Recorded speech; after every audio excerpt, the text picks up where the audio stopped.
we're about to talk about the top 3 scaling strategies proven to work across multiple industries. This is by far the most demanded topic because while some people are just getting off the ground, others have been developed for a while now and they're just trying to figure out how to do more, how to expand, how to grow. That's the topic of this video. So let's dive right in. I'm going to show you the top 3 strategies that I use, that other advertisers use, and we're going to break it down like a fraction for you. The first is called vertical scaling. The second is called horizontal scaling, and the third is called CBO scaling. So let's start with vertical scaling. This is a budget-driven strategy for scaling. Essentially, you're going to increase the budget for ad sets that are maintaining your return on ad spend goals. The standard I have set is a minimum of 3x maintained for at least a few weeks before you start to increase spend. Now we've talked about some rules before, right? We have our aggressive approach, which is to increase spend by 20% every 2 days upon performance. Then we have a more passive approach, was to increase spend by 20%, say, every 7 days upon consistent performance. Figure out really what you're comfortable with, where you're at, identify it, and then judge how and much you want to scale from there. Those are the general rules. And this is as simple as going into your ads manager, coming to where your budget is, and simply increasing the spend. And this is called vertical scaling because we are vertically just increasing our spend on our ad sets. Now there's a more scientific way to scale your spend, which does involve more risk, but the payoff can also be way bigger. This is a traditional scaling formula. In a nutshell, we're going to take certain indicators like our cost per result and do a little bit of math to figure out how we can estimate the conversions we want to scale our spend profitably. How this is simply done is you're going to take a key indicator like your cost per result and then multiply it times 50. And 50, as we've said before, is the number of events your ad set will need in order to exit the learning phase within a 7-day period. So your cost per result times 50 is the estimated total spend for those 50 conversions in that 7-day learning phase. Then once we have that number, we're going to take our estimated spend and then divide it by 7 days to get our daily spend budget. So for example, in this campaign, we can see that my cost per result is $55. So coming back, we would then take $55 times 50, which equals 2,750, and then divide that by 7 to reach our daily budget. So in this case, it'd be $392.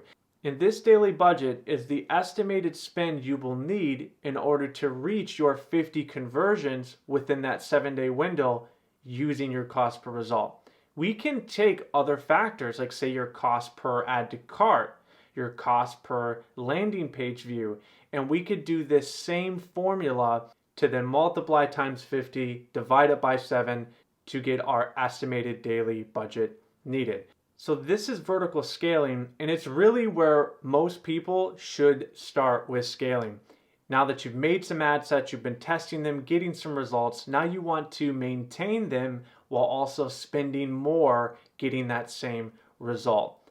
Start here if you're less developed in your account and your budgets are already pretty small. Learn how to spend more profitably within your existing ad sets. Now moving on to horizontal scaling.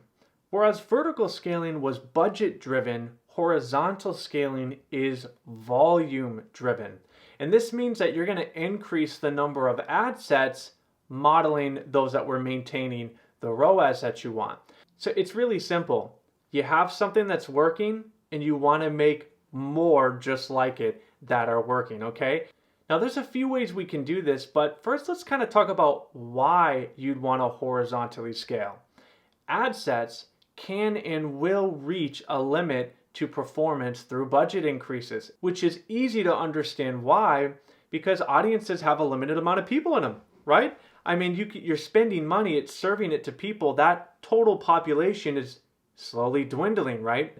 As you're spending and serving ads to the people in that audience. So let's say that your ad sets have reached this, you're feeling it, you're seeing it in your data. I can't really spend any more in this ad set for it to remain profitable within my return on ad spend margin. So what we do now is we want to increase the volume of ads using new ad sets or duplicate ad sets with new ads. So let's say that you have a campaign that has an ad set and ads in it that's just doing very well. You are super happy with it. So what are we going to do? We're going to take the ad set that's been working and we're going to model new ad sets after it. We'll have to start testing them for performance, and you could even be using the same ads that you were, but now you have a different ad set, scaling horizontally, right? We're just going to increase that volume and make more winning ad sets. Or we can just simply duplicate this winning ad set and then test new ads under it. So this is another way to scale horizontally to increase the volume of ads running at one time so that we can increase our flow of income that way. Now notice something here that may slip you, and I color coded this way on purpose, okay? When you have a successful ad set, you're either creating a new ad set using ads that have already proven to work, or you're duplicating an ad set that's already proven to work and using new ads. But in no case are you ever duplicating an ad set with the exact same ads. You never want to run a duplicate ad set that's exactly the same using the same ads as another. And this really needs to be understood, okay? Because you can get flagged, your account can get shut down. I've seen other course creators literally tell you to do this, videotaping it, and then get banned on camera. Literally, they do it, their account gets banned, and then they uploaded it. It blows my mind. It's literally against policy. Let's explain this. It's going to make sense to you. So let's say that you have this ad set that's working well. You're spending $100 a day on it. You can't just duplicate the same ad set with that same budget in different places. Facebook is going to flag you for this. Instead, they would want you to allocate the budgets in these other duplicate ad sets to that single one. So now combined it would be $300, right? This is how you're going to keep your account in good standing and you're not going to violate the rules. They want you to consolidate budgets for identical ad sets and ads into one single ad set. So again, not to be monotonous, just to clarify, so what we do in horizontal scaling correctly, the right way to increase our revenue and to do more on Facebook advertising is to either test new ad sets with those ads that have already been working, or to duplicate that ad sets and then change the ads. But in no case are we ever going to run a identical duplicate ad set with ads in the same campaign or even in the same account. Do not do it. Now let's talk about CBO scaling, okay? What is CBO again? That's campaign budget optimization. So this is really for accounts that have already scaled vertically or horizontally successfully.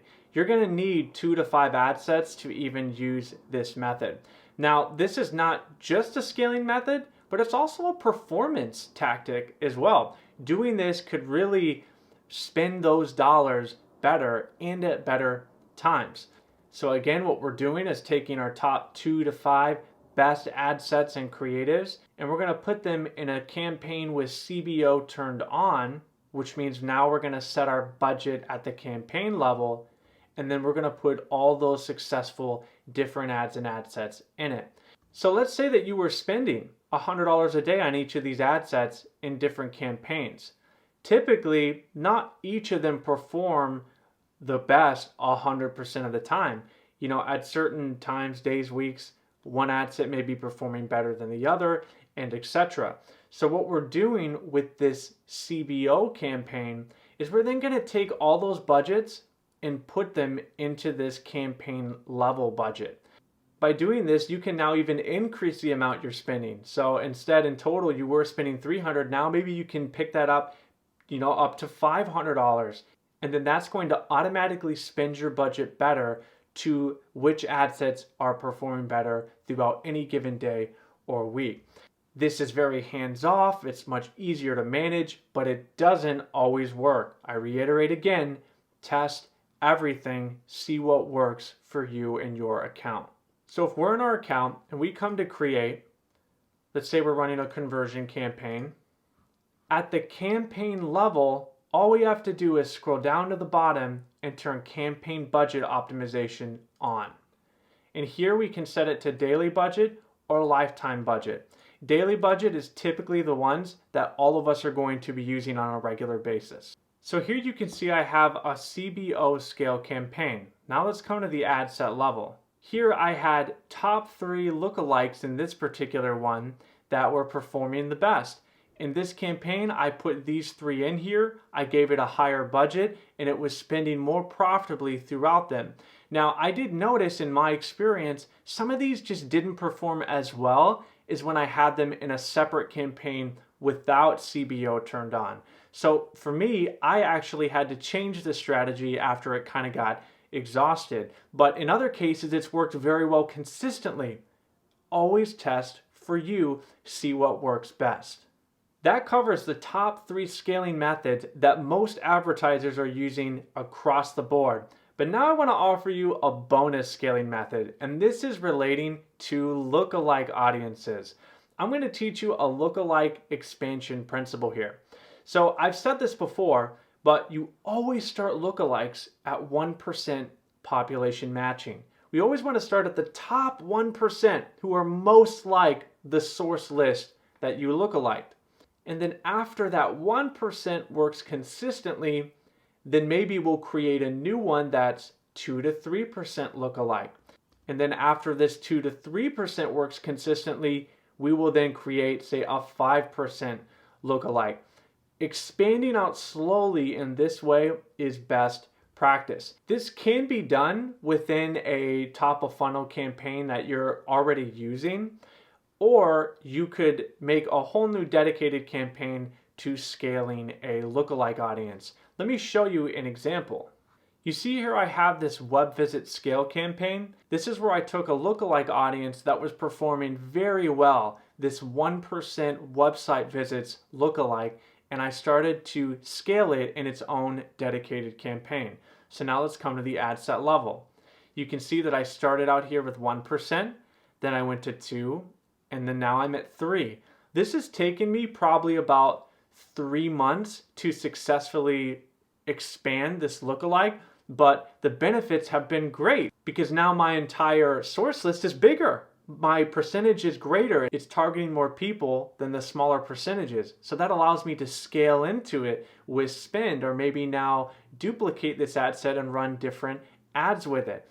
So you see how, depending on how you structure your campaigns, your overall funnel, you may keep your 1%, expand it within an existing campaign, or like me, you took it out, you spent some time on it, and you branched it out within its own campaign.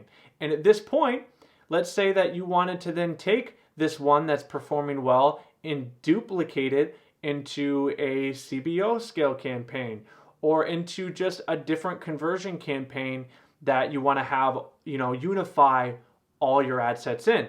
You'd come here simply to duplicate, and you can duplicate it into an existing campaign here. And that covers all the top scaling methods that I have used, that advertisers everywhere are using, that I believe if you start to use following the best practices, you're going to begin to scale your account successfully. And always remember, you have the basic home ads team and our public Facebook group to always gather other information, to get more experience, to ask questions. We are here to help you succeed. It's why we're here. I long to see you do well. So if you have questions throughout this process, make sure to ask them, and we're going to get those answered for you, all right? So if you're ready, move on to the next video.